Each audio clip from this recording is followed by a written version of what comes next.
여러분 안녕하십니까? 누군가가 여러분의 거실을 훤히 들여다보고 있다. 어떻게 생각하십니까? 상상만 해도 끔찍한 일인데요. 그 일이 실제로 벌어지고 말았습니다. 국내 이제 흔한 아파트에서 볼 수 있는 통합주택 제어판, 즉 월패드에 있는 카메라를 해킹해서 실내 이 내부의 모습이 촬영된 것이 유출이 되고 말았는데요. 저희 불독에서는 앞서 7월에도 다뤘었고요. 총 2번 이 문제에 대해서 체크를 해드렸습니다. 하지만 최근에 이 우려가 더 큰 현실로 다가오면서 오늘 다시 한번 짚어보려 합니다. 월패드 해킹 무엇이 문제인지 오늘 세 분과 함께 살펴보도록 하겠습니다. 김정호 국회의원, 송태선 전 경상남도 공동주택품질검수위원, MBC 경남 장현 기자 나와 있습니다. 어서 오십시오.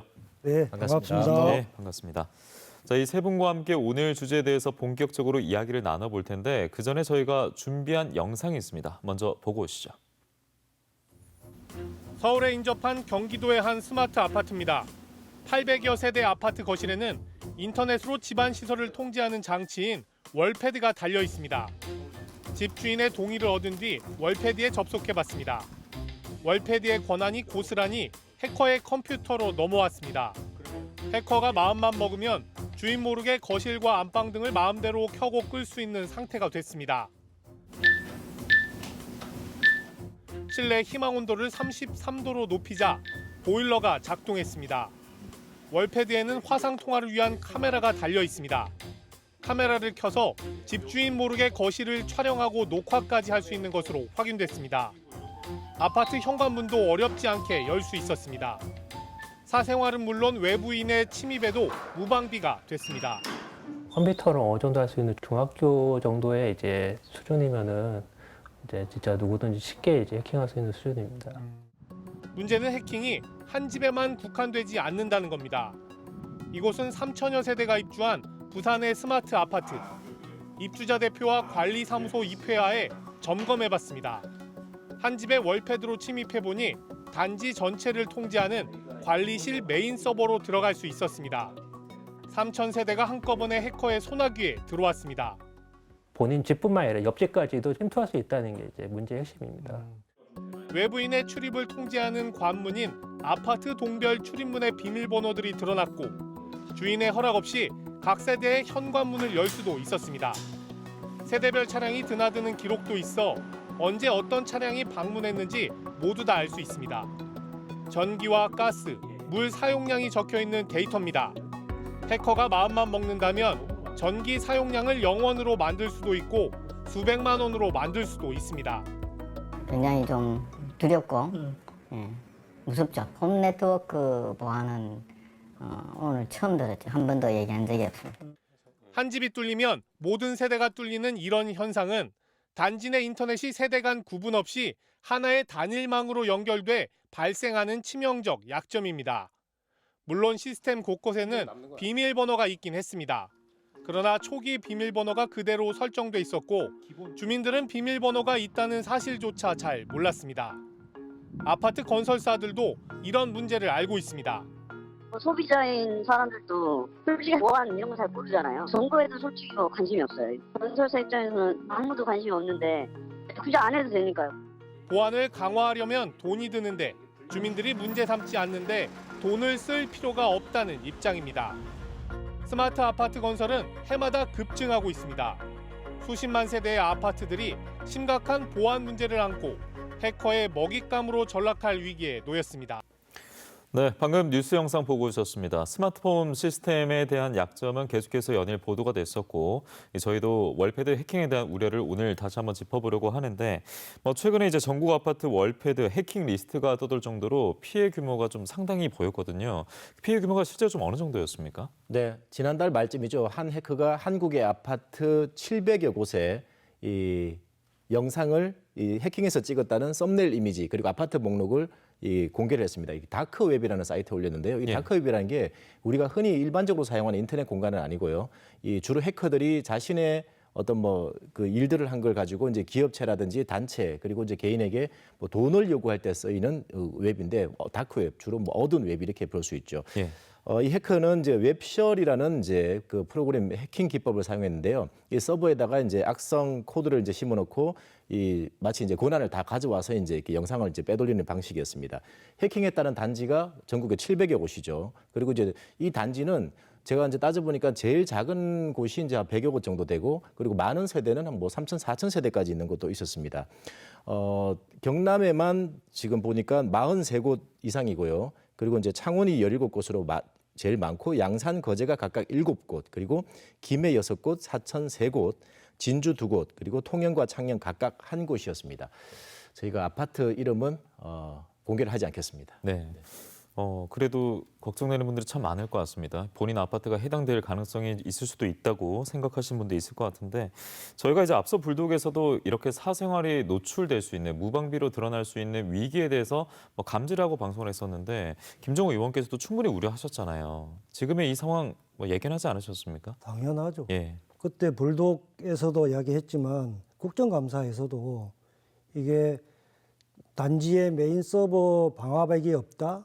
세대별로 월패드에 그 뭐 홈 게이트웨이가 없다면 언제든지 어디든지 이런 해킹은 필연적으로 발생할 수밖에 없다. 작정만 한다면. 예. 경고했죠. 예견된 사항입니다.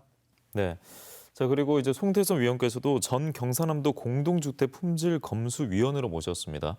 이 주택에 대해서 품질 검수를 하시면서 이미 경남을 넘어서서도 전국적으로 이런 위기를 역시나 감지를 하셨을 것 같아요. 결론적으로 말씀드리면 댁내에 있는 입주민께서 스마트폰으로 월패드를 제어한다는 이야기는 스마트폰과 월패드가 인터넷 공간에서 서로 만난다는 것을 의미합니다. 홈넷 기술 기준 2009년도에 만들어질 당시에 이 부분을 충분히 예상을 했었고요.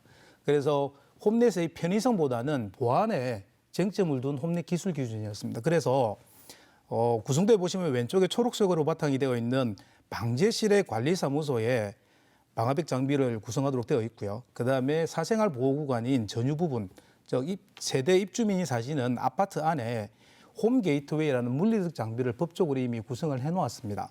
그런데 의원님께서 계속 지적하다시피 홈넷 기술 기준이 준수되지 않으면서 현재 방제실에 있는 백본 스위치라든지 게이트웨이가 없는 아파트가 거의 대다수입니다. 그러면 어떻게 해킹이 이루어지냐 하면 홈넷 월패드를 제어하기 위해서는 홈넷 서버에서 단지 관리실로 인터넷 신호를 통해서 들어오고요. 그 관리실에서 아파트 월패드로 연결되는데 1차는 방화벽이 없다는 이야기는 단지 전체가 대문이 열려 있다라고 볼 수 있습니다. 그리고 두 번째는 집안에 홈 게이트웨이도 있어야 됩니다. 왜냐하면 홈 게이트웨이 중심으로 해서 관리실을 중심으로 해서 1000세대, 2000세대가 한 네트워크로 묶여 있습니다. 그래서 게이트웨이가 없다는 이야기는 단지 전체가 네트워크성에 거의 무용지물을 떠가 있다라고 말씀을 드릴 수 있을 것 같습니다. 그래서 아까 보도된 것처럼 예. 월패드에 노트북을 꼽거나 월패드에 그 케이블을 집안의 인터넷선에 공유를 해버린다면 단지 전체는 인터넷에 그냥 무방비 상태로 노출되어 있는 그렇기 때문에 지금 이와 같은 해킹의 사태가 발생하지 않았나 이렇게 생각합니다. 그러니까 지금의 상황을 놓고 보면은 마음만 먹으면 충분히 해킹할 수 있는. 예, 그렇습니다. 저는 보안 전문가는 아닙니다만 현 사안을 해킹으로 접근하기에도 조금 우스운 상황이지 않느냐. 예. 보안 방화벽을 구축해 놓고 그것을 뚫고 들어왔을 때 우리가 해킹이라고 하는데 현재 공동주택의 진행형 홈넷은 기본적인 보안 방화벽이 아무도 없다는 게 가장 심각한 사안입니다. 예.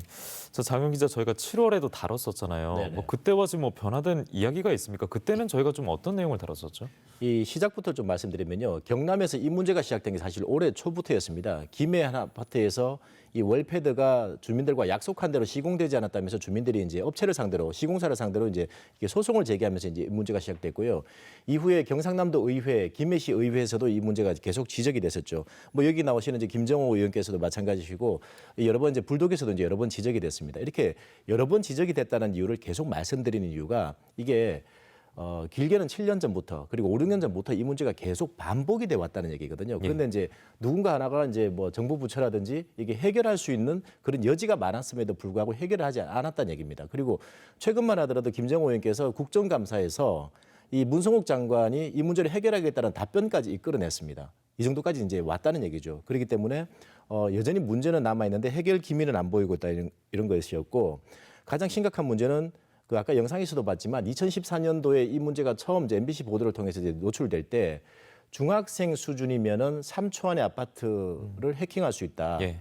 라는 얘기가 이제 그때부터 나돌았던 거죠. 그런 문제가 지금도 계속되고 있다라고 볼 수 있겠습니다. 네. 그래서 우리 문성욱 장관과 그 당시 국정감사에서 어떤 얘기들이 오갔는지를 영상으로 준비해봤습니다. 지능형 홈 네트워크 KS 표준에 대해서 조금 더 볼게요. 수많은 아파트들이 지금 지능형 홈 네트워크를 설치하고 있는데요. 주요 설비들이 설치하지 않고 있습니다. 예비 전원 장치 없어서 정전되면 완전히 먹통이 되죠. 홈 게이트웨이가 없으면 사생활 정보, 개인 정보 다 노출되고 해킹됩니다. 또 KS 표준을 운영기기들이 안 받게 되면 상호 연동이 안 됩니다. 예, 의원님 말씀 잘 들었습니다. 그 의원님 지적해 주신 대로 KS 제도가 사실 새로운 기술의 발전에 좀 못 쫓아가고 오히려 장애물이 되고 있는 경우가 좀 있는 것 같아서 좀 더 종합적으로 챙겨봐야 되지 않나 생각을 합니다. 과거에 아마 규제 완화 차원에서 이런 부분들이 그 좀 불합리하게 규제 완화가 되면서 오히려 소비자들에게 제대로 이렇게 서비스할 수 있는 그런 부분이 좀 사각지대가 생긴 부분도 있는 것 같고 이런 의무가 사라지다 보니까 아까 TTA와 같은 그 카스 인정을 받았던 기관이 그 기관 자격도 이제 제대로 사업을 하지 못하는 여러 가지 좀 불합리한 상황이 벌어진 것 같습니다. 다시 바로잡는다면 규제 완화된 부분에 대해서는 다시 의무화할 수 있는 방안도 검토를 해야 될 거고 종합적인 어떤 고시계정도 검토를 해서 충분히 우려가 됐었고 말씀대로 최근의 일이 아닙니다. 이미 수년 전부터 불거질 수 있는 배경이 있었는데 일단은 최근에 벌어졌습니다. 그래서 월패드 해킹 사건과 관련해서 경찰이 수사를 한다 이런 이야기가 나오고 있는데 그래도 의원님 이 깔려 있는 해킹에 대한 문제 뿌리를 완전히 당장 뽑기에는 좀 어려워 보이거든요. 수사의 난항도 예상이 되거든요. 어떻게 보세요? 경찰이 수사에 착수했다고 얘기한 게 한 3주쯤 된 것 같아요. 그런데 입건 전 내사 단계에 불과하고 안타깝지만 이게 범인을 색출해서 발본색원하는 게 쉽지 않을 것 같아요. 왜냐하면 경찰은 지금 범인뿐만 아니라 피해자도 특정하지 못하고 있는 상태고요. 예. 아파트 단지 서버나 세대 내 그런 월패드 외부에 이미 유무선 인터넷망으로 이게 연결이 돼 있거든요. 그런데 이게 이 인터넷이라고 하는 게 국내뿐만 아니라 해외에서도 다 접속이 가능하고 그런 만큼 해킹에 노출되어 있는 것이죠. 지금 특히 피해자 부분에서 자신이 이게 사생활 정보가 노출된지 모르고 있고 그렇죠. 그 사실조차도. 그 신고를 접수한 사례가 없습니다. 그렇기 때문에 이게 이런 범인도 특정하지 못하고 피해자도 신고가 없는 상황에서 어떻게 입증할 수가 없기 때문에 지연되고 있고 이게 그래서 쉽지 않다 이렇게 보고 있습니다. 그렇다면 지금 이 상황에서 저희 시사토크 불독을 보고 지금부터도 걱정되는데 우리 집에 월패드 있는데 어떻게 해야 되지 하는 분도 있을 것 같거든요. 그럼 위원님 그 카메라가 있지 않습니까? 이 카메라를 일단 가리는 분들이 많아요. 그걸로 해결이 된다고 보십니까? 어떻게 보십니까? 카메라로 해결이 안 되죠, 그죠?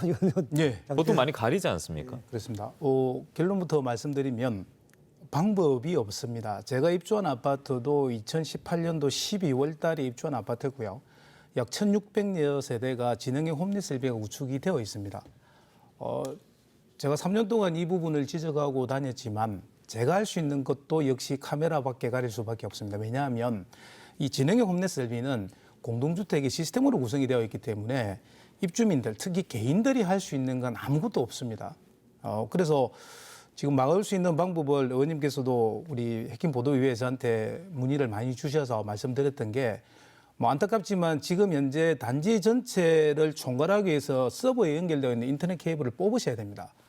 그래서 아파트 전체를 인터넷망에 일단 노출을 시키시면 안 됩니다. 다만 이렇게 하면 입주민들이 많이 불편하실 겁니다. 스마트폰으로 집안을 제어하고 집안을 모니터링하는 사안이 끊기기 때문에 불편하시겠지만 해킹을 방지하기 위해서는 가장 급선무가 아쉽지만 이거밖에 없습니다. 그리고 두 번째는 원인을 아까 말씀드렸던 걸 역으로 해석해 보면 방제실에 있는 서버를 보호하고 있는 방화벽이 법적 기술 기준에 맞추어서 시공이 되어 있는지를 확인하시고요.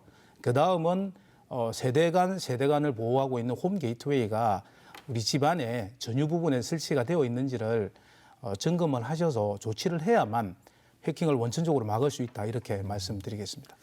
그러면 지금 월패드에 테이프 붙인 분들은 많은데 뭐 내부 촬영은 안 되겠습니다만 전반적인 해킹에 있어서는 완전히 물러설 수는 없는 상황인 거네요. 빠져나올 수는 없는 상황인 거네요. 네, 그렇습니다.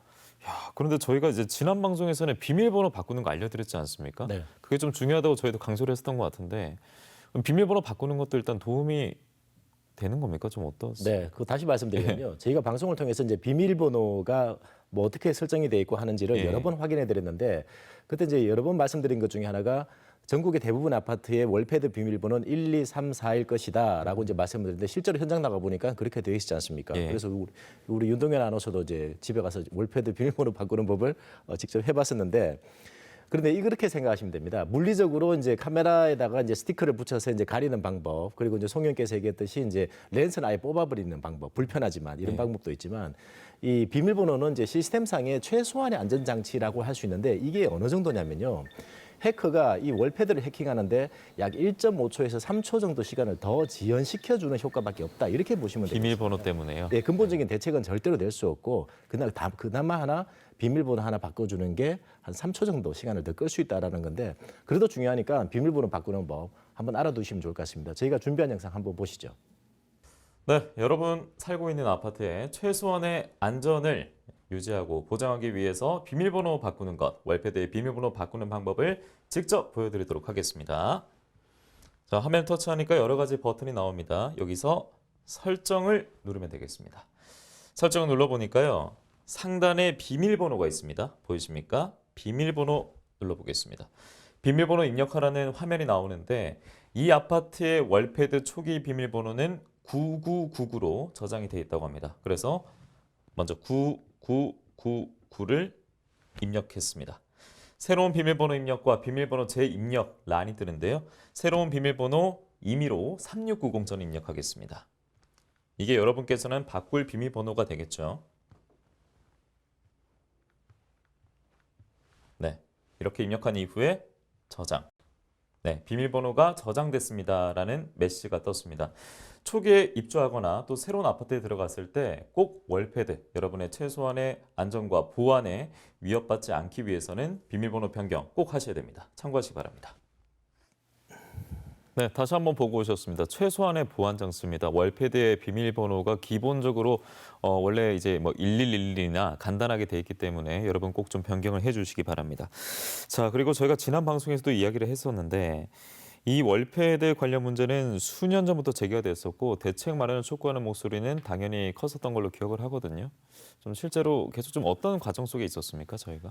제가 다시 한번 꼼꼼히 찾아보니까요. 이 문제가 시작된 게 2014년부터였습니다. MBC 리포트를 통해서 이제 이 문제가 알려졌고 그리고 이듬해인 2015년에 국내 한 대학에서 이제 컨퍼런스가 있었는데 이게 전국에 있는 해킹 전문가들이 모여서 아파트 월패드를 해킹하는 시연을 보였는데 예. 정말 몇 초 만에 이렇게 다 뚫었던 게 그때 화면이 노출됐었거든요. 이 굉장한 충격이었죠. 이 충격에도 불구하고 특이한 것은 저게 가능한 일이었구나. 그런데 우리 아파트는 설마라는 인식이 여전히 자리 잡고 있다는 거였습니다. 그런데 이제 최소한 안전장치 저희가 이제 세 가지 항상 얘기하는데요. 게이트웨이 그리고 KS 인정 받았는지 여부 그리고 또 예비 전원 장치가 설치되어 있는지 여부 그리고 여기서 한 가지 더 추가한다면은 이 세대 간 망분리 아까 송 의원께서 이제 말씀하셨지만 이런 부분들이 설치되어 있는지가 중요한데 전국에 있는 아파트들 이게 모두 설치되어 있는 것은 거의 없다는 점. 그리고 이제 뭐 최근에 뭐 예비 전원 장치 설치하는 것도 좀 있고 게이트웨이는 일부에서 이제 그 시범 삼아 설치하는 곳이 있다는데 여전히 지금까지도 이게 2014년 이후에 많은 세월이 흘렀지만 대부분은 무방비 상태다 이렇게 볼 수 있겠습니다. 예, 뭐 세대별 망분리도 뭐 신축만 영향이 있다 이런 얘기도 있던데요. 어쨌든 그 이후에 충격파가 전해졌을 텐데 정부는 좀 어떤 움직임을 보였습니까? 이 문제 관련해 가지고 정부 부처 여러 군데가 사실 좀 관여돼 있는데요. 우선 뭐 과기정통부도 있고 산업통상자원부도 있고 국토교통부도 있죠.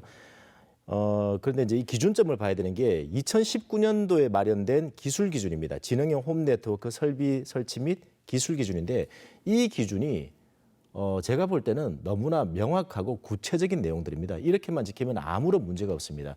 KS 인증도 받아야 된다고 돼 있고요. 게이트웨이 설치도 돼 있고 예비 전원 장치도 다 포함되어 있습니다. 그런데 이렇게 기술 기준이 마련돼도 불구하고 이 각 부처마다 3개 부처가 나눠져 있다 보니까 예. 그리고 각 지자체마다 담당자가 바뀔 때마다 이 법령을 해석하는 기준들이 약간씩 이제 차이가 나게 됩니다. 그리고 잘못된 유권 해석들을 지자체에 내려주면서 혼선이 빚어진 거죠. 그러다 보니까 이게 문제가 생기게 되고 그럴 때마다 이제 관련 법령 이렇게 뭐 손질한다고 하는데 이 손질할 때마다 주민들의 편에 서는 게 아니라 오히려 업체의 이익을 좀 더 대변하는 듯한 그리고 보안이 오히려 더 취약하게 만드는 결과를 가져왔다 이렇게 볼 수도 있죠. 네, 이렇게 아직까지 혼선이 있기 때문에 결국 이런 문제가 벌어졌고 그래서 김종원 의원께서는 다시 한번 다 잡기 위해서 법률 개정안을 대표 발의했다고 들었습니다.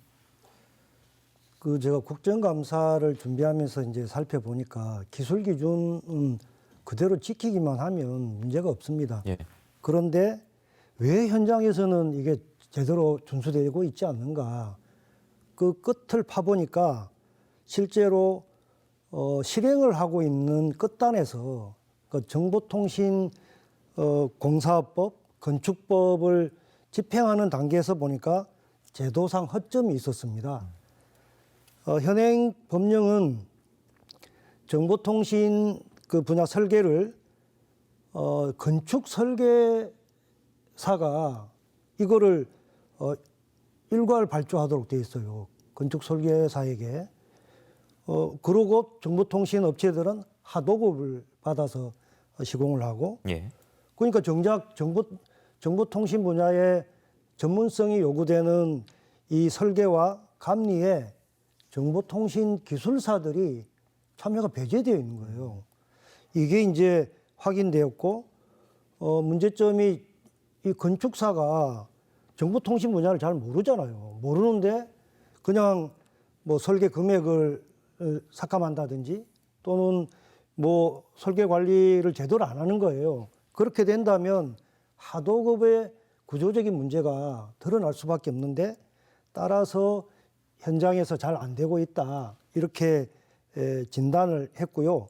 그래서 정보통신 공사 분야는 설계 단계에서부터 감리까지 아예 그 건축 설계하고 분리해가지고 별도 발주를 내고 설계부터 감리를 정보통신 기술사들이 주관할 수 있도록 그렇게 제도 개선이 필요하다고 판단을 내렸습니다. 그래서 개정안을 냈고요. 이게 통과가 된다면 갈수록 지금 정보통신 인프라가 고도화되고 있지 않습니까? 예. 게다가 이게 정보통신 분야의 중요성이 커지고 있습니다. 이 부분들을 이 제도 개선을 통해서 이 지능형 홈 네트워크 안전성이나 품질을 높이는데 크게 기대를 하고 있습니다. 기여할 것입니다. 예. 그러니까 허점에 대해서 소개를 해주셨고 정보통신 설계와 건축 설계를 분리한다. 네, 이런 말씀 해주셨습니다. 송 위원께서는 이제 들어보셨지 않습니까? 네. 좀 어떠세요? 너무 감사를 드립니다. 정보통신공사업에 몸을 담고 있는 한 사람으로서 너무 감사를 드리고요. 현재 이제 감리는 실제로 건축주에서 분리 발주를 해서 따로 감리를 할 수 있도록 되어 있고요. 사실은 설계는 종합 건축 설계 사무소에서 전기통신 소방은 하도급을 받아서 설계를 많이 하고 있습니다. 그래서 의원님께서 이렇게 해주시면 정말 많은 개선을 기대할 수 있지만 또 그 전에 자정하는 목소리로 좀 말씀을 드리고자 하면 현재 건축 설계 사무소를 통해서 우리 전문가들이 하도급 설계를 한다고 해서 위법을 방치해서는 절대 안 됩니다. 현재 지능형 홈넷 기술 기준은 그럼에도 불구하고 우리 정보통신 설계 사무소들이 반드시 준수했어야 될 사안이었습니다. 그래서 의원님께서 이렇게 적극적으로 발의를 하셔서 권한을 저희들한테 더 부여를 한다고 하시니 그러면 조금 더 지금 우리 전문가들 손에서는 법령에 한해서 설계를 놓치는 게 있는 게 없는지는 한 번 더 자정을 해야 될 그런 시점에 와 있지 않나 그렇게 생각을 합니다. 제가 여기서 또 하나 좀 질문드리고 싶은 게요. 이 여러 업계 얘기가 여기 등장할 수밖에 없는 상황이거든요. 이제 이 법률이 이제 개정안이 나왔는데 실제로 이제 통과될지 여부에 대해서 이제 그 말씀드리는 건데 건축사법 손질을 하는데 이 건축사들 당연히 반발하겠죠. 우리 그냥 하더라도 잘 하고 있었는데 왜 뭐가 문제냐. 그리고 이제 또 정보통신기술사 같은 경우는 뭐 제대로 하지 않았으니까 우리가 같이 참여하겠다는데 뭐가 문제냐 이렇게 좀 될 수밖에 없는데 이런 이해관계가 사실 충돌되다 보면 이런 건 사실 좀 쉽지 않거든요. 김정호 의원님, 네. 통과 전망 어떻게 보십니까? 지금 제가 두 부처에다가 두 상임위에 법안 발의를 했거든요. 하나는 정보통신공사법은 과기정통부에, 건축법은 국토위에 놨는데요. 과기정통부는 찬성을 합니다. 왜냐하면 정보통신 분야의 전문성을 살릴 수 있기 때문에. 그런데 국토부는 반대를 하고 있어요. 굉장히 적극적인 반대를 하고 있습니다. 지난 2010년도에도 감사원 감사 결과 이게 정보통신 분야에 전문성이 없는 건축사들이 이거를 일괄 설계하는 게 적절하지 못하다. 그래서 이거를 시정하라고 지적을 했는데도 불구하고 그동안 뭐 뭉갠 것이죠. 지금도 건축사 입장에서 보면 업력이 줄어드는 것이기 때문에 국토부는 당연히 반대를 하고 있습니다. 그래서 이게 한 부처는 찬성을 하고 또 다른 이해관계가 다른 국토부는 반대하고 있어서 사실은 그 허들을 넘기가 쉽지 않다고 생각을 합니다. 그러나 이런 문제가 점점 확산되고 또 우리 소송까지 막 제기된다면 국토부도 결국 국민들을 위해서 역할을 해야 되니까 건축사를 대변하는 게 아니지 않습니까? 그래서 끝내는 그 벽을 넘어서야 된다고 생각을 하고 그래서 우리 불독이 끝까지 물고 늘어져야 된다고 생각합니다. 네. 저희가 그래서 세 번째 지금 물고 늘어지고 있습니다. 될 때까지. 예. 예. 그럼요. 이 정부 부처에서도 아직 좀 의견이 엇갈리고 있는 것 같고 뭐 그렇다면 좀 지자체 같은 경우에는 좀 어떤 움직임이 있을까요? 어떤 반응이 있을까요, 장현 기자? 네, 뭐 정부 지자체 움직임들 좀 다 같이 좀 아울러서 얘기해야 되는데요. 우리 예. 김정호 의원께서도 이제 이 부처 간의 이견들이 사실 좀 조율하기 쉽지 않다라고 이제 말씀하셨는데 예, 예. 지금까지 정부 조치 보면요, 이게 산자부 같은 경우는 거의 움직이지 않고 있다 이렇게 좀 봐야 되고 국토부 얘기를 좀 하자면요, 지난 7월달에 국토부가 전국 시도에 이 지능형 홈네트워크 관련해 가지고 이 그 방침을 전부 전달했습니다. 이 지금 제가 그 화면으로 지금 띄워드렸는데 이 국토부가 이 전국 시도에 보낸 공문입니다. 이게 부산시가 받았는 건데 부산시가 또 각 구군청에다가 이렇게 보낸 공문입니다. 그리고 또 그 부산시의 이제 구구청, 영도구청이 각 아파트에 보낸 공문인데요. 이 내용이 이렇게 되어 있습니다. 지능형 홈네트워크 설비 관련 설치 기술 기준의 해석 적용, 건축 심의의 감리의 전문성 유지, 보수의 지속성 이 등에 대한 우려가 제기되고 있어 아래와 같이 안내하오니 조속히 조치하여 주시기 바랍니다라고 돼 있는데요. 이게 굉장히 신속하게 이루어졌는 게요. 지난 7월 19일 국토부가 시도에 내려보냈고 부산시가 바로 다음 날 20일 구군청에 보냈고 그리고 이 구청이 시공사하고 이제 아파트에다가 23일 이렇게 보냈기 때문에 발빠르게 움직여졌다라는 건데 여기까지가 긍정적인 평가고요. 예. 여기서 좀 더 욕심을 내자면은 이 국토부는 그렇습니다. 뭐 조치 빨리 하라 이렇게 문제가 되니까 그러는데 지금 건축사법 개정에 대해서는 지금 반대 입장을 또 밝히고 있죠. 이건 또 부처 이기주의라고도 볼 수 있는 거고 또 하나는 이제 국토부에서 관리하는 것 중에 하나가 이 지능형 홈네트워크 관리비 부과되는 이 법령이 이 공동주택관리법 시행령이라는 게 이 국토부 소관입니다. 그러면 이제 아파트 입주민들은 이 지능형 홈네트워크가 제대로 관리되기 위해서 이제 비용을 내고 있는데 이게 제대로 내고 있고 이 비용에 따라서 이게 제대로 관리되고 있는지를 국토부가 감시 감독을 해야 되는데 이 부분에 대해서 제대로 국토부가 이 역할을 해야 된다는 거죠. 그리고 이 역할을 하기 위해서 이제 우리 송 의원이 계시지만 이게 품질 검수단이라는 제도들이 있습니다.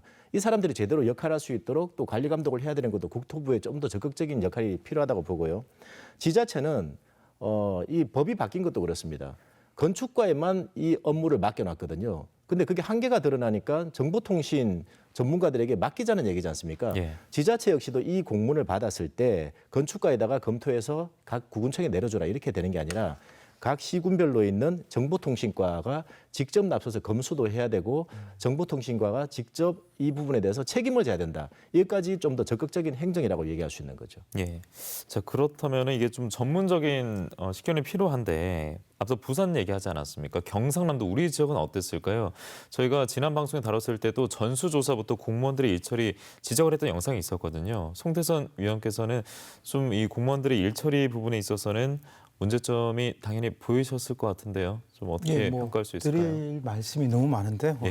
현장에 있었기 때문에 일단 부산에서 진흥형 홈넷 보도된 이후에 25개 단지를 부산에서 전수조사를 실시합니다. 그 이후에 우리 경상남도도 51개 현장에 대해서 전수조사를 발표하고요. 실제로 전수조사를 시행합니다.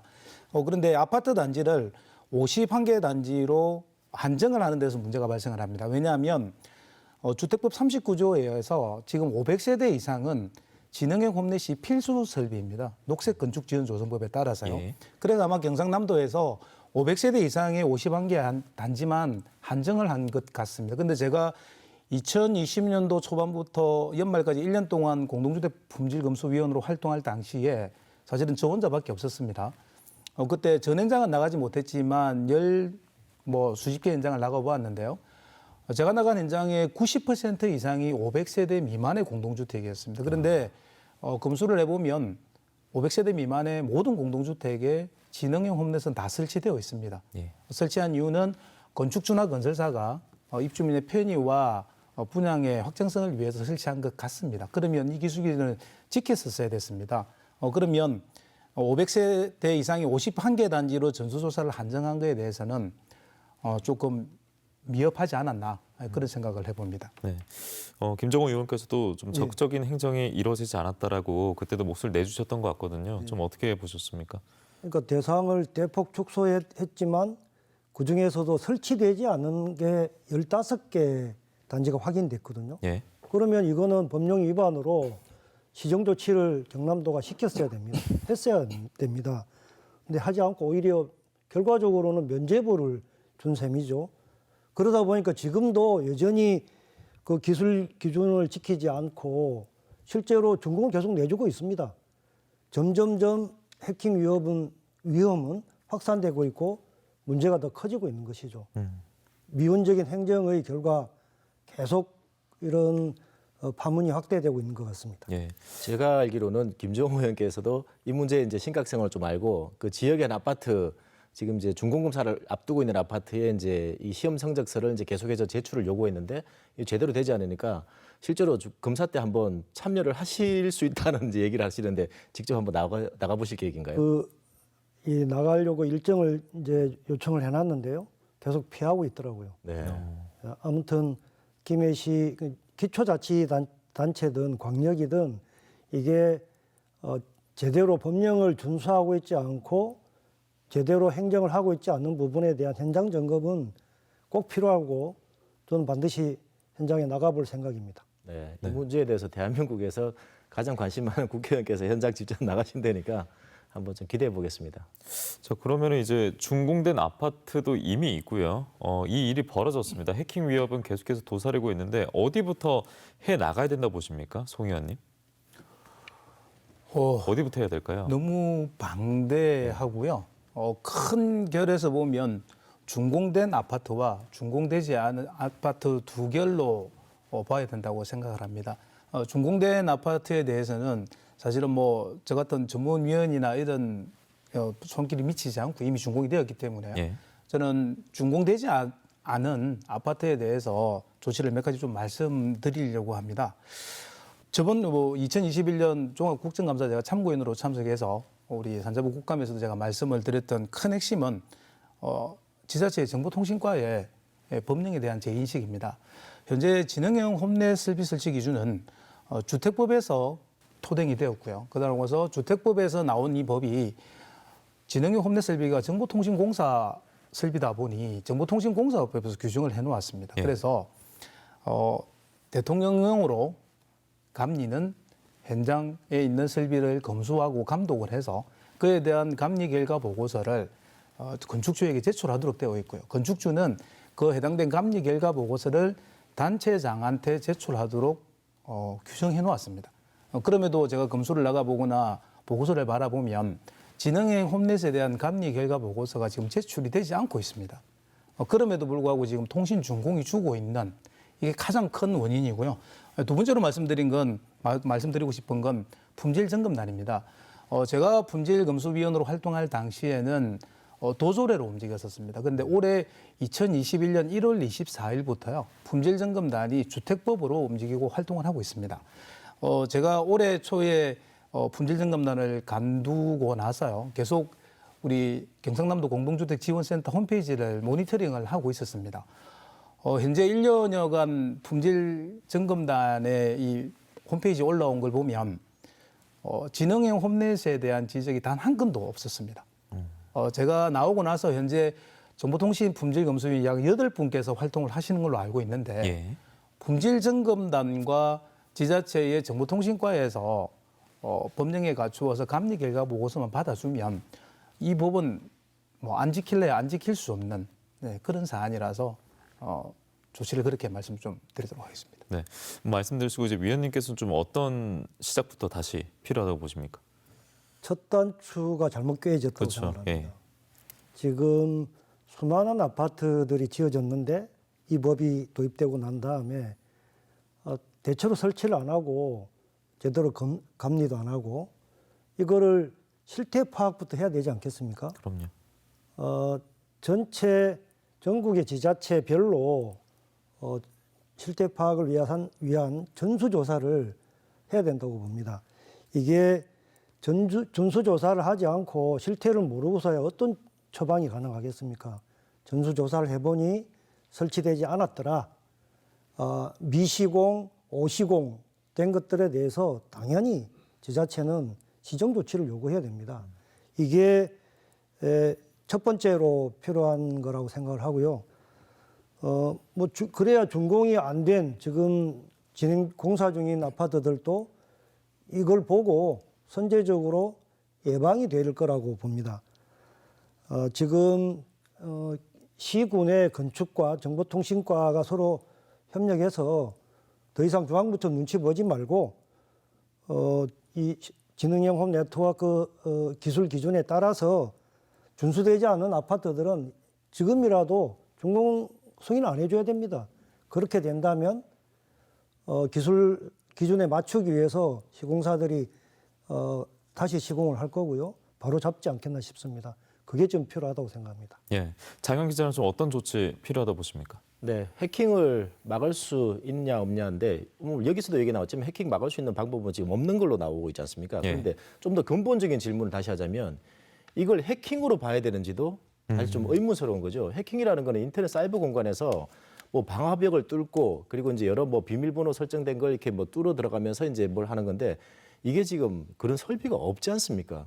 그러니까 물건으로 따지자면은 이 뭐 사람들이 다 보는 우리 집 마당에 이게 물건을 놔뒀는데 여기에는 뭐 담장도 없고 CCTV도 없고 누가 보면서 좀 약간 가져가도 될 것 같은 느낌인데 어쨌든 남의 물건이니까 손을 댄다거나 이렇게 하면은 이제 처벌은 되겠죠. 범죄 행위는 되는데 뭐 지금 그런 상황이 아닌가라는 생각이 듭니다. 네, 그래서 이제 당장 해결책이 없다 보니까 이 방송 보는 분들도 내 사생활도 노출되지 않을까, 아니면 또 이미 노출됐던 거 아닌가 이런 우려도 많이 표하실 것 같거든요. 그렇습니다. 뭐 당연히 불안하죠. 주민들 입장에서는 이 불독 방송을 통해서 여러 번 말씀드렸습니다. 주민들의 불안감이 얼마나 큰지를 말씀드렸는데 여기서 이제 중요한 좀 지적이 하나가 과연 이번에 해킹당한 700세대 뿐인가, 700개 단지 뿐인가 이렇게 지금 설명할 수 있는데 당장 지금 좀 그거 따져봐야 되는 게요. 올해 1월 1일이죠. 2021년 1월부터 설치되는 홈 네트워크는 이 기술 기준, 2009년에 만든 기술 기준을 따라야 됩니다. 그런데 지금 대부분 뭐 설비가 없다는 상태죠. 그리고 법의 사각지대가 너무나 많은 겁니다. 지금 화면 보시는 것처럼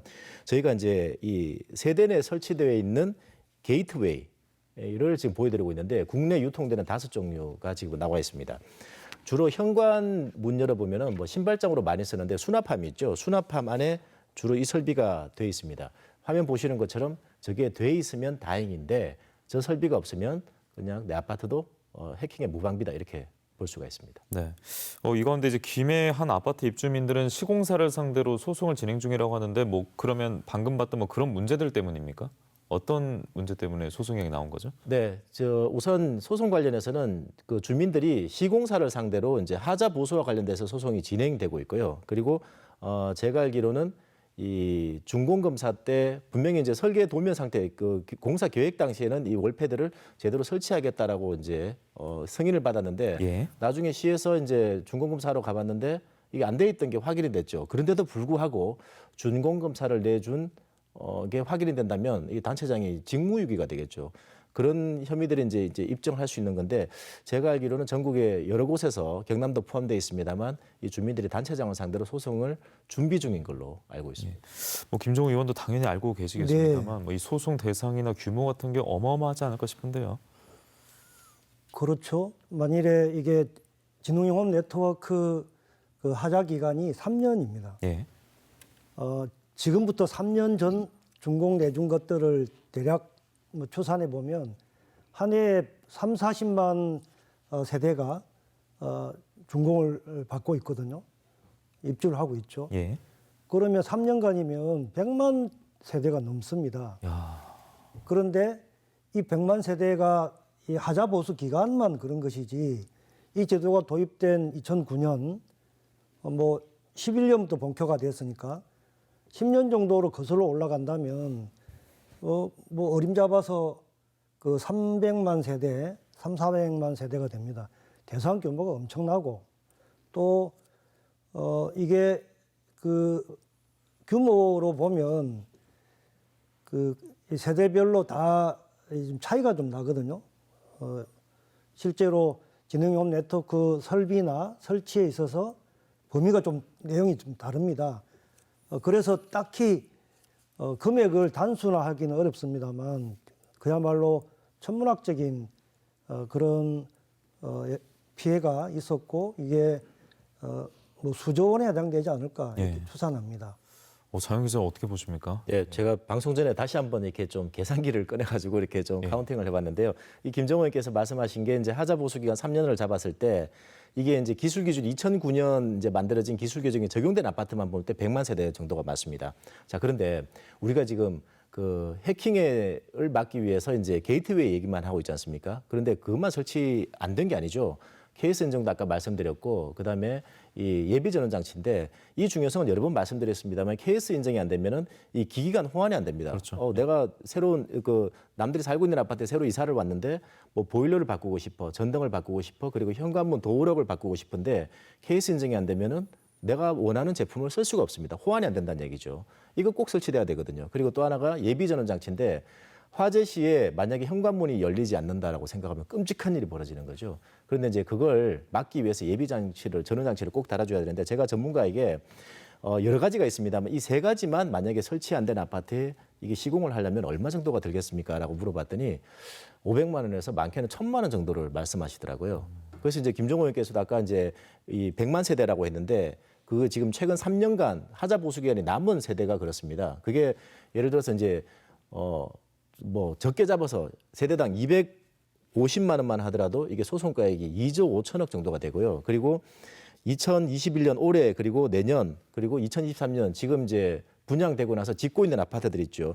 요거까지 합하면은 1조 5천억 원이 더 추가됩니다. 자, 여기서 문제가 끝나는 게 아니라 500세대 이상 아파트, 미만 아파트 아까 그렇게 얘기했는데 이 월패드를 설치하게 되면은 진흥용 홈 네트워크를 설치하게 되면 이런 장치들을 꼭 해야 되는 아파트들이 있습니다.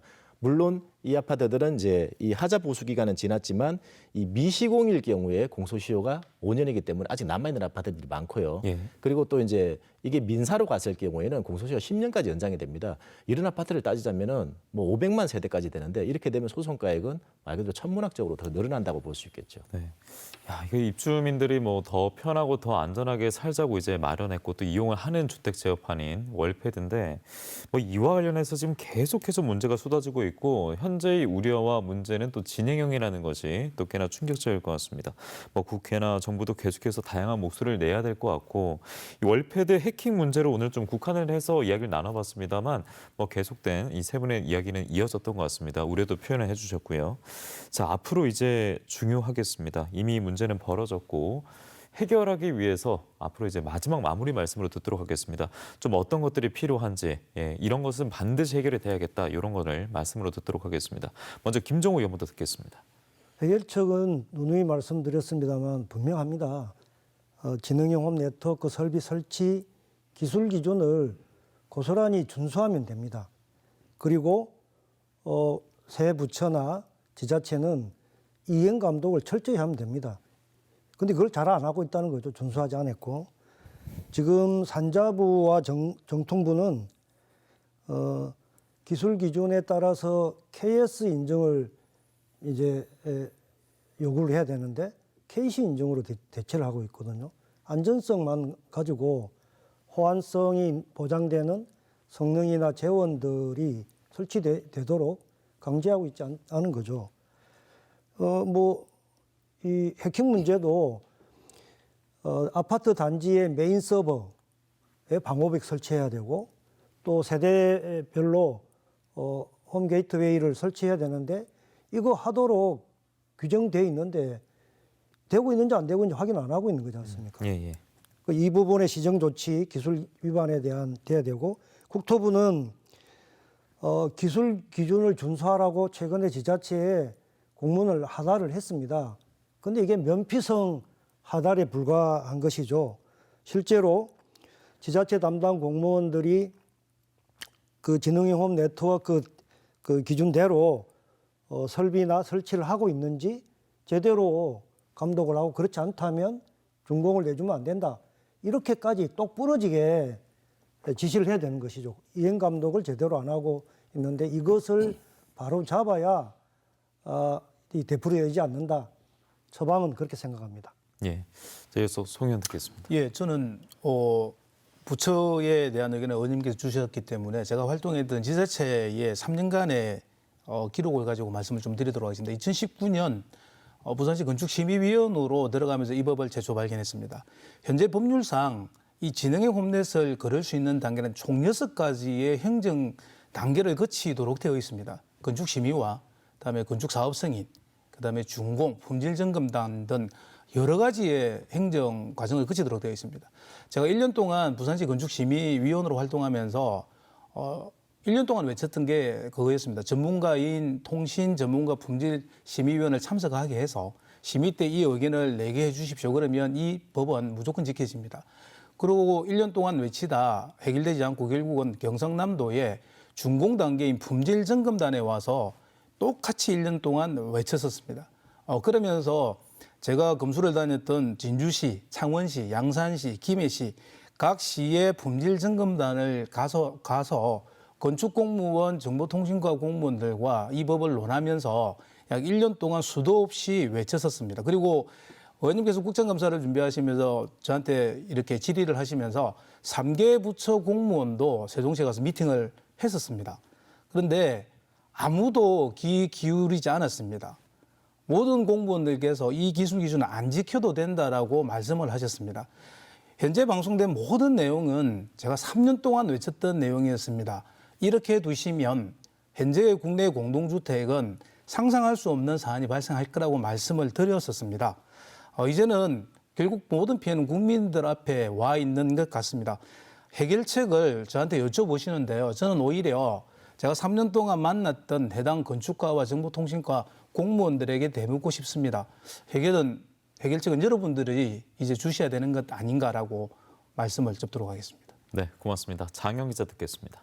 네, 그동안 주민들만 사실 좀 걱정을 했고 주민들만 좀 애타게 뭔가를 좀 하고 있었는데 예컨대 시공사를 상대로 소송을 진행해 온 곳이 좀 많았죠. 그런데 이 소송을 좀 가만히 보면요.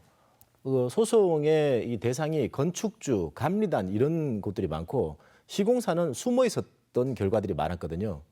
그러다 보니까 해킹은 굉장히 시급하게 막아야 되는데 이 뭐 소송은 굉장히 오래 걸리다 보니까 이게 좀 빨리 좀 진행되는 방법이 없을까라고 제가 생각하는 게 제가 볼 때 가장 빠른 방법이 이 지자체 장들이 나서서 시정 조치하는 겁니다. 그러면 간단하게 해결됩니다. 자, 우리 시군에 아파트 단지가 몇 개 있는데 이 중에서 이 게이트웨이 설치된 곳이 몇 곳인지 파악해라. 금방 확인이 되거든요. 그리고 케이스 인정 몇 곳에 있는지 확인해라. 그리고 이 예비 전원 장치 세대가 망분리 이거 금방 확인할 수 있습니다.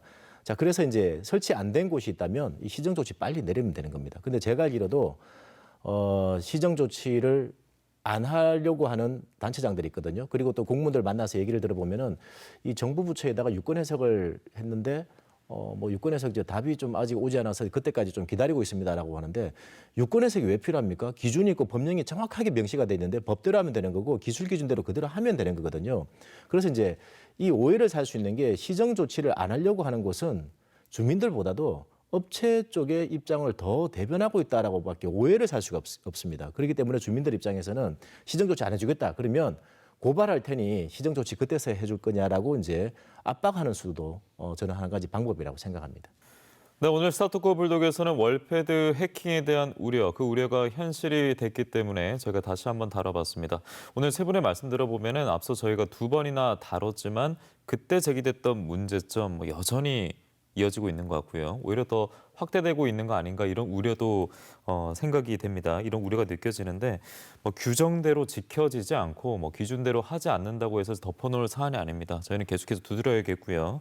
그동안 이제 우리 사회와 지역의 현안과 이슈에 대해서 저희가 계속해서 노크를 했었는데 올해 2021년 스타트고 불독은 여기까지입니다. 2022년에 우리 지역의 이야기들 저희가 조금 더 허심탄회하게 이야기 나누고 더 독한 모습으로 다뤄보도록 노력하겠습니다.